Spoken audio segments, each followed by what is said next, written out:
नवरात्रि के 8वें दिन माँ दुर्गा के 8वें स्वरूप माँ महागौरी की पूजा की जाती है।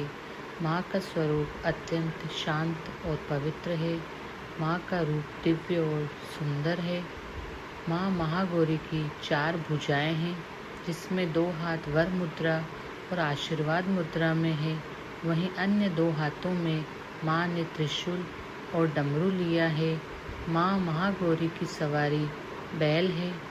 मान्यताओं के अनुसार नवरात्रि के 8वें दिन महागौरी माँ की सच्चे मन से पूजा अर्चना करने से भक्तों को शांति, समृद्धि और मानसिक शुद्धता की प्राप्ति होती है।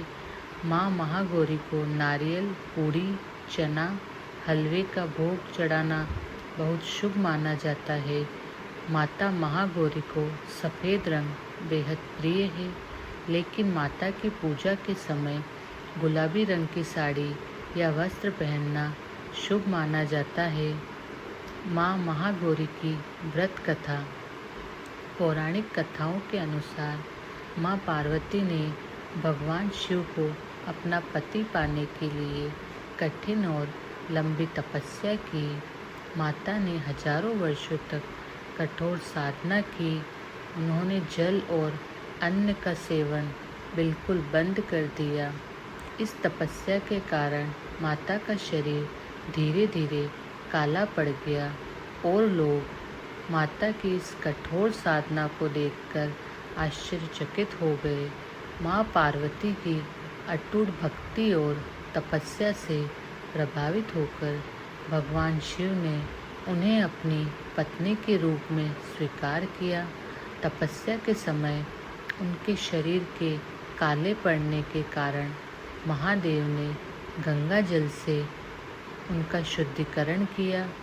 गंगा जल से स्नान करने के बाद माता का शरीर फिर से उज्जवल और चमकदार हो गया। इस अद्भुत परिवर्तन के कारण माता को महागौरी कहा जाने लगा, जिसका अर्थ है अत्यंत श्वेत और सौम्य देवी। इस व्रत कथा से यह संदेश मिलता है कि सच्ची भक्ति, कठोर तपस्या और श्रद्धा से किसी भी कठिन लक्ष्य की प्राप्ति संभव है।